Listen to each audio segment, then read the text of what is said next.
Now at 9, a Joplin man faces murder charges after a deadly workplace shooting in 2024.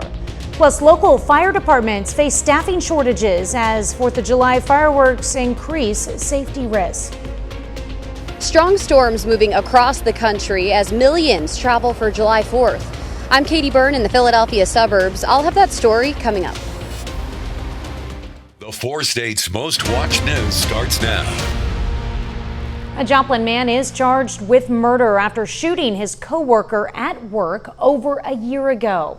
This is KOAM News at 9 on Fox 14. I'm Tanya Bach. Authorities arrested Alex Vega last night on a no-bond arrest warrant. Prosecutors charged Vega with second-degree murder and armed criminal action for a March 2024 shooting. Investigators say Vega got into a verbal argument with Travis Wyrick at their job at the Hillbilly Pumping and Hauling. Vega allegedly went inside the office and then back out to his truck. That's when investigators say he grabbed an AR-style rifle and shot Wyrick 3 times. Vega is currently in the Jasper County Jail, held without bond. The Neosho community mourns the loss of former Chief of Police Jason Baird.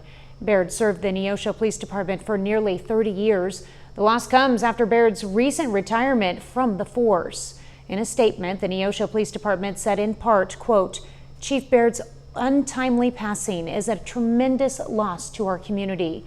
While his retirement was brief, his legacy is vast, and it continues to inspire those who worked alongside him and those he served.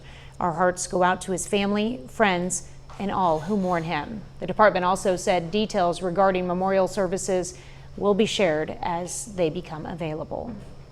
As the 4th of July approaches, many fire departments continue to struggle with a shortage of volunteer firefighters, especially in rural areas. One community dealing with this, Girard, Kansas. KOAM's Lonnie Walton talks with the fire chief and a resident about the issue. Plans are to get your kids and go watch some fireworks and shoot some off right there in the road. Jeff McLean is a military vet. He says July 4th is one of those holidays he just won't pass up. You know, I've got a good family, so we always like to get together when we can and just enjoy the company and fellowship. Now, the McLeans are one of the many families that will be popping fireworks this year, and hopefully they'll be doing it safely, because the fire chief of the city of Girard, Jeff Turner, says they've been busy also. Our department here, our run volume is up this year from last year. Due to, a lot of it's medical calls. And not only that, Chief Turner says more work and fewer workers. Most of the area, it's right now a shortage with volunteers across. It's not let alone local, but nationwide. Turner says volunteers help relieve the stress from the whole team when it comes to putting out fires. Maintenance-wise, checking gear, making sure everything's ready to go. Turner says to avoid fire and just seek caution to begin with. Soak them in some water, make sure they're out. We have 2 paint buckets back there. We'll have water nearby, obviously. Got to have that around. As fire departments battle staffing shortages, they hope they don't have to battle increased hazards this 4th of July, and they're counting on us to do our part. Reporting in Girard, I'm Lonnie Walton, KOAM News. If you'd like to become a volunteer firefighter for the city of Girard, you can check out our link on KOAMnewsnow.com. Well, Chief Meteorologist Doug Hetty joins us now with a first look at weather. Well, it definitely turned out to be a pretty nice Tuesday for us today. Our temperature is a little bit lower, humidity a little bit lower, which we like to see. Let's first jump into the 4th of July. Very typical, about average high temperatures, 86 by noon. 90 by 5 p.m. Humidity will come up just a little bit, 78 by fireworks time. But we are going to be dodging a few random storms, so we're going to watch out for that. 86 today, average high is 89 degrees. We kick off July with no rain, which is kind of nice after we've seen so much, about 27 inches, over 27 inches for 2025, which puts us in about the top 12 wettest first 6 months of a year. So we're a little over about 2.5 inches above normal. We just need to spread it out a little bit. It's mainly been April, May, and June that have really hit us. We are going to reintroduce some rain chances in the forecast. We'll talk about that here in a bit. All right, thanks, Doug. Kansas drivers should be aware of changes to the state's Move Over law taking effect today. It's one of more than 100 new laws going into effect in Kansas. The move over law previously required drivers to slow down or move over one lane for emergency, tow, and utility vehicles. And now the law requires drivers to move over if possible and slow down when passing any car with hazards or warning signals. The Kansas Department of Transportation reports nearly 1,000 empty vehicles were struck on the side of a road from 2018 to 2023. It's a problem the Cherokee County Sheriff's Office hopes the law change will address. Parked vehicles, unoccupied vehicles have been getting hit roadside, or vehicles that have been occupied. We definitely want everyone to feel safe while they're out here on the roads for Cherokee County, and we want everyone to be operating their vehicles in accordance to law. The Cherokee County Sheriff's Department says drivers now face a $75 fine if they fail to move over or slow down to a safe speed. The Kiwanis Club of Joplin launches a patriotic flag display subscription program. A $50 donation will get a flag and pole placed in your yard for 5 patriotic holidays, like the 4th of July. Local Boy Scouts will help hang and take down the flags, and you have the option to keep them up all year. The Kiwanis Club will also replace any faded or damaged flags. All proceeds from the subscription service will stay local and help fund the organization's various programs, helping underprivileged children. Where the funds are going to, and the fact that the flag, I mean, nothing's more important than the patriotism and the love of liberty that we have here in this country. The Kiwanis Club has a goal of placing 1,000 flags across the area. They say the program isn't limited to Joplin. They're willing to place them in Webb City, Carterville, and other nearby towns. And you can learn how to sign up on our website at KOAMnewsnow.com. Well, coming up, Alligator Alcatraz. The president tours Alligator Alcatraz in a Florida swamp. I'm Caroline Shively in Washington. I'll have that story coming up. But up first, worried about what others think? There's a name for that fear. Learn what FOPO means and why it's so common. Researchers say the way police officers test for signs of driving under the influence of marijuana is faulty. An editorial published by the Journal of Studies on Alcohol and Drugs says while testing for alcohol is based on science, law enforcement testing for marijuana relies on less accurate methods. That includes testing physical coordination, checking eye movements, and even squeezing the driver's arms to check muscle tone. Well, there's an acronym for the condition of worrying about other people's opinions. Fox's Meredith Gorman has more on what it is and how to tell whether you have it. We've heard of FOMO, but have you heard of FOPO? In terms of hearing about FOPO as an acronym, I haven't heard it. It's an acronym that stands for fear of people's opinions. It involves a fear of being judged or criticized or rejected by others. And experts say it's very common. I think it's probably always been there. We are communal beings. So as a society and as a human, like Homo sapien, as a race, we've constantly been trying to compete with one another. So we both need each other and we compete. So finding peace in that dialectic is really critical. In New York City, that fear of people's opinions ranged across the board from those we spoke to, from caring about what people think to not caring at all. I think we're all afraid of people's opinions, so I think we're all very guarded. I don't think we always talk completely honestly, do we? So I think it's the New Yorker in me. We just don't care. We just walk around like we don't care. You just have to live life at a certain point. There's too many things to be thinking about. Like, you don't need to be worrying about what everyone's thinking about you. The fear of other people's opinions may have always been a thing, but here's some ways to recognize if you are suffering from it. The expert we spoke to says burnout, discontentment, and not finding fulfillment in things that once brought you joy are signs. And mindfulness is the first step to getting past it. If there's any kind of fear or judgment, mindfulness is doing what you're doing on purpose in the present moment and without judgment. And so if I am truly living that, that means people are going to have their opinions. And I need to recognize that it's just their opinion, it's their perspective, and really commit to who I am. Well, Doug is next with a complete look at your forecast. And later we'll show you how Missouri ranchers are fighting toxic hemlock to protect their livestock.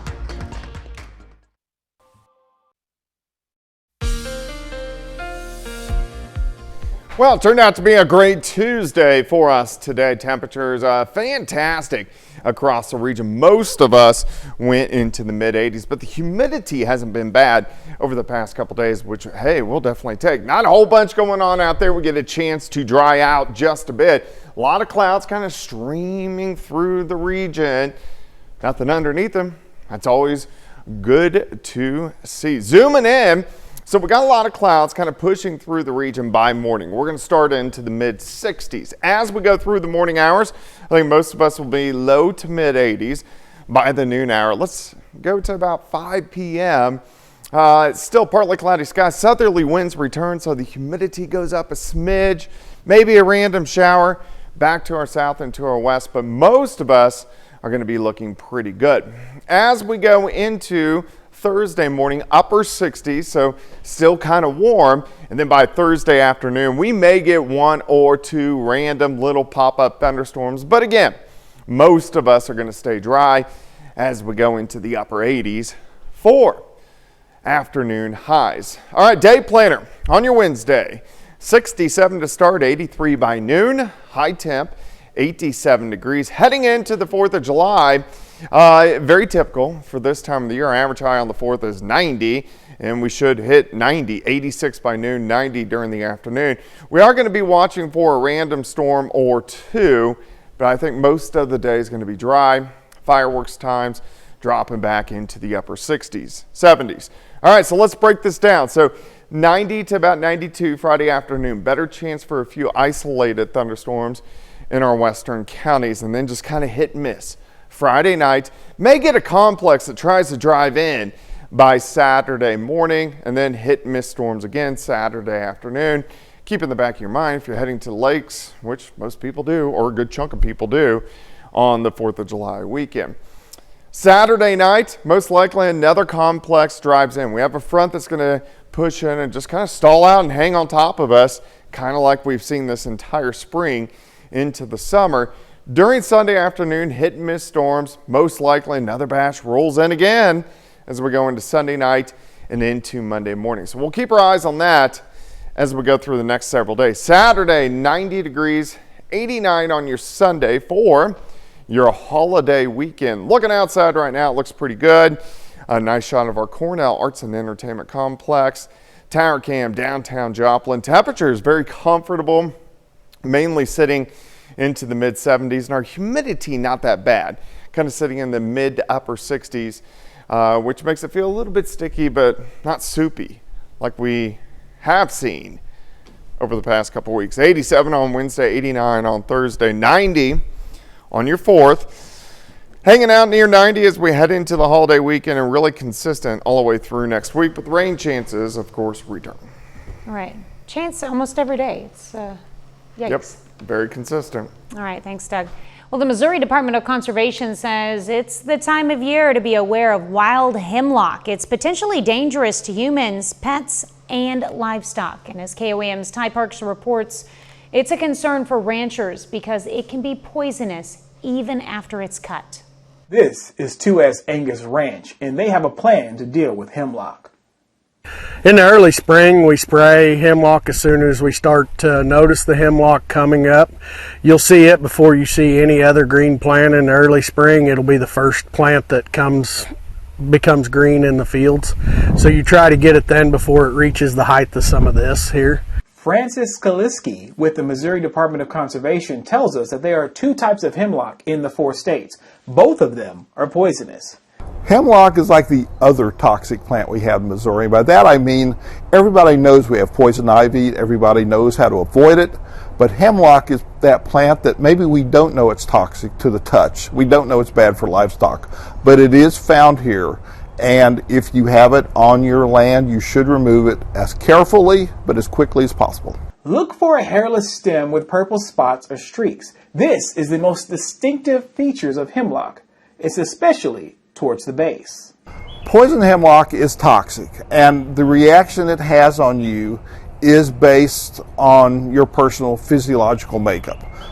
People are not going to eat hemlock, but they can get it on their skin and it can cause some severe rashes. It's the fatality of it usually comes into play with livestock, because if livestock eat it, it can cause them severe damage, perhaps kill them. So, like I said, people aren't going to be eating hemlock, but it can give them very severe skin rashes. So that's a concern. And when you put that on top of the fact that they might not know it's poisonous. Here tells us that each farmhand they hire will get a quick lesson on how to handle the plant. Every year, kind of in the spring, everybody sprays. We've all got sprayers either on our gators or on the tractors, and everybody starts spraying. And it's, don't be running through it on foot, stuff like that, walking through it, touching it, breaking it off with your hands.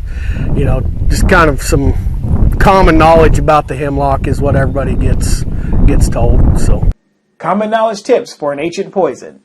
Staying away from hemlock. Ty Parks, KOAM News. Experts say you should never burn or compost hemlock. Well, coming up, garnishing wages. If you took out a student loan from the federal government and haven't paid it back, you could be in for some trouble. I'm Jeff Locke with the Fox Business Network in Philadelphia, and I'll have the story coming up.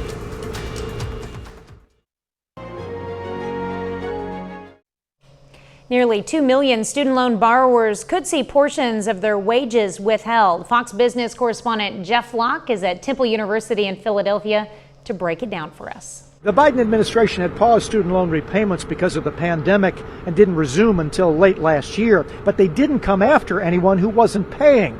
Well, that's all changing now. Student debt in this country is a big number, $1.6 trillion and about 42 million borrowers.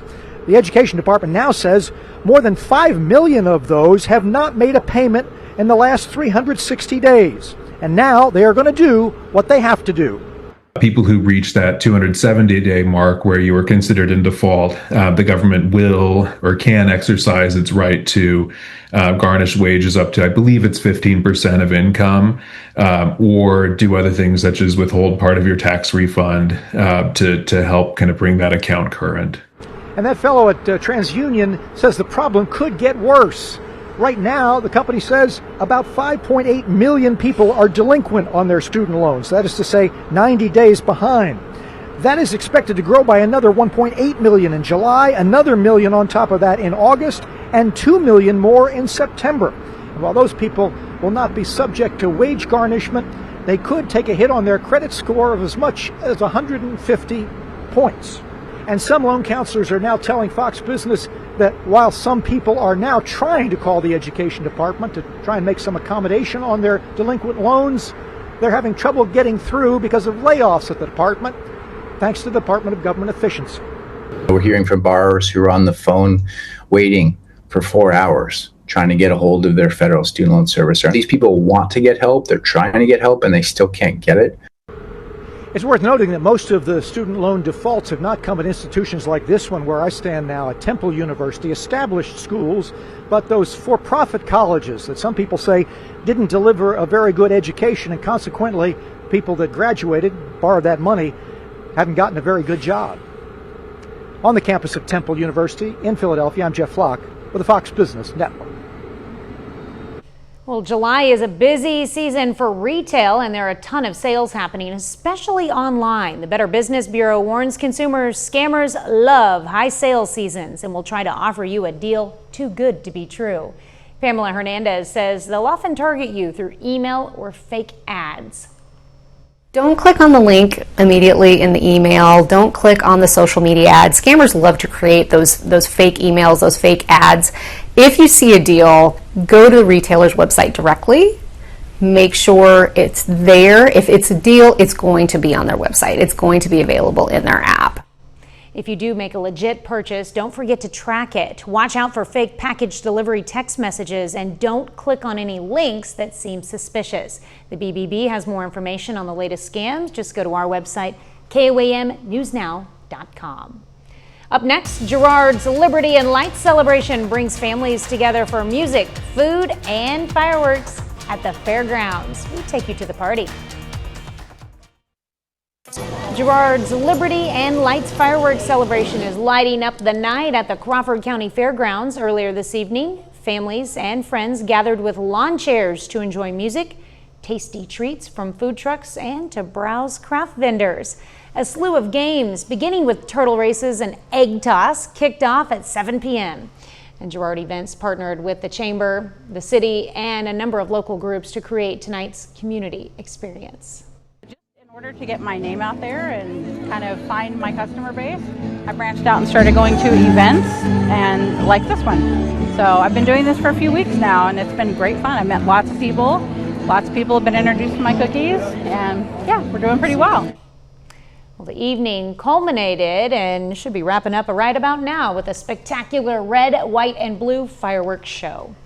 30 more minutes of news, weather, and sports coming your way. AAA projects a record number of travelers over the 4th of July holiday, but a string of severe storms threatens to cause delays for people on the road and in the skies. And President Trump visits Florida's largest migrant detention center amid wildlife concerns and protests.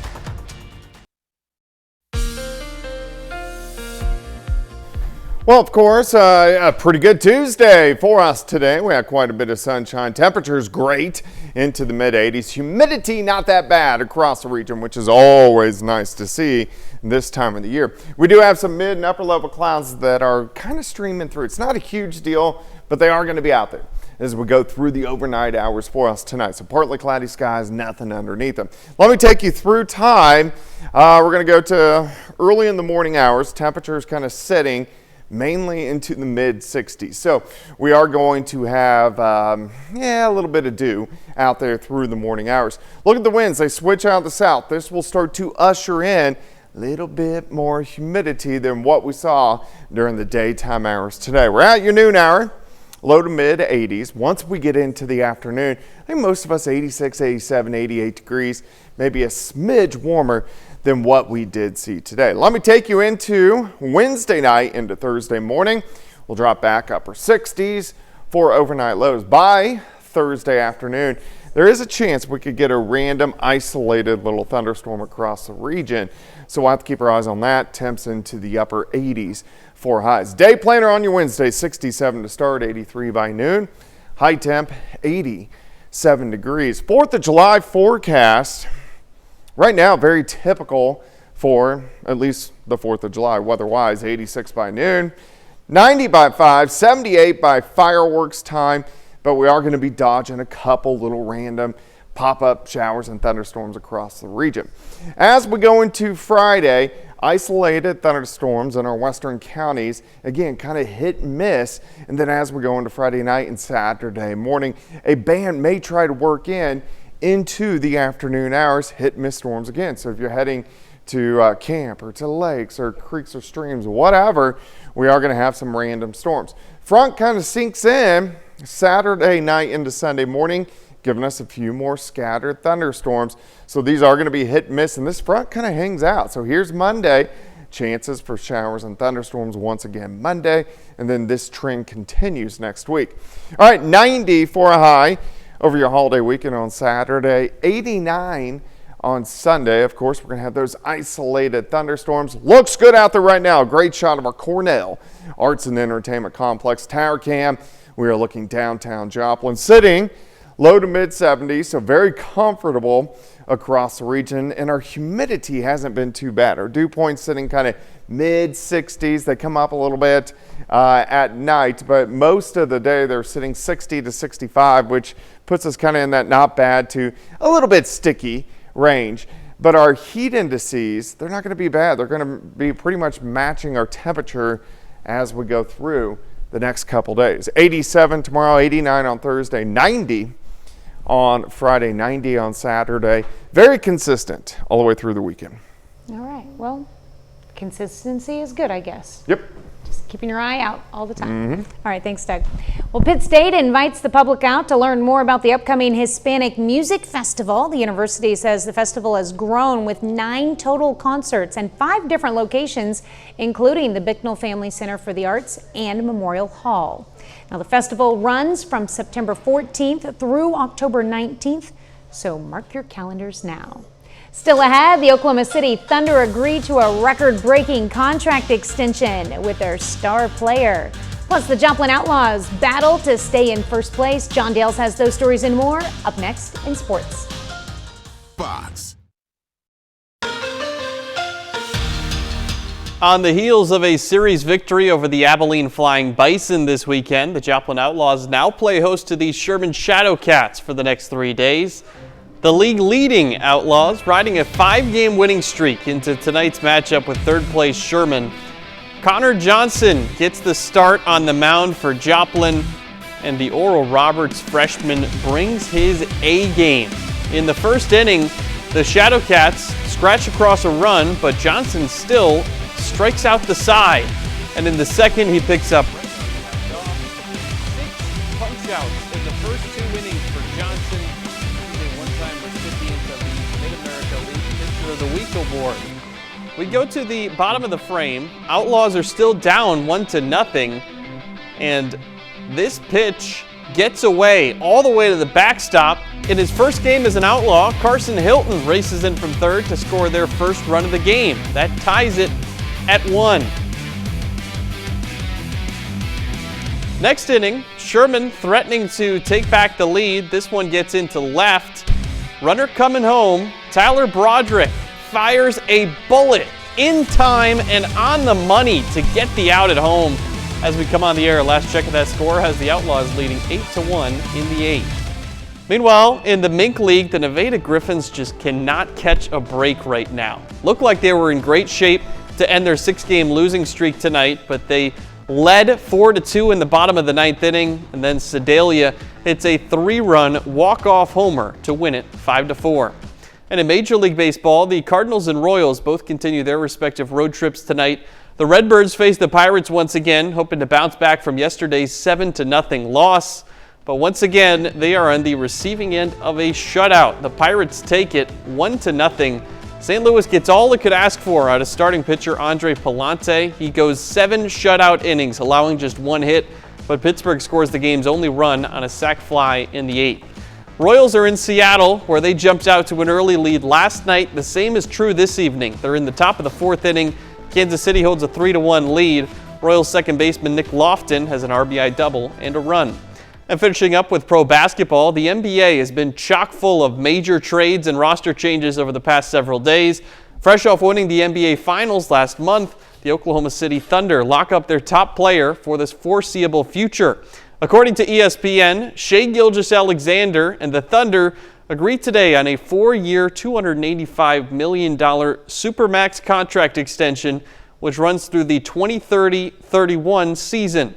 This will reportedly give the Finals MVP the richest annual salary for a player in league history. SGA is already under contract through the 2026-27 season, so it'll be 2 years before this extension kicks in. Under his current deal, Gilgeous-Alexander has an annual salary of just over $38 million a year. This extension is set to just about double that amount. It begins at $63 million and rises to a whopping $78 million in the final year of that deal. That's 2031. While leading the Thunder to a championship, Gilgeous-Alexander became just the 11th player in the history of the NBA to win the regular season MVP and Finals MVP in the same year. So yeah, those are some eye-popping numbers, but I think he's shown this year that he definitely deserves it. Yeah, what do you do with that much of a raise? Seriously. I don't know. Good question. Crazy. We're back with more news after this.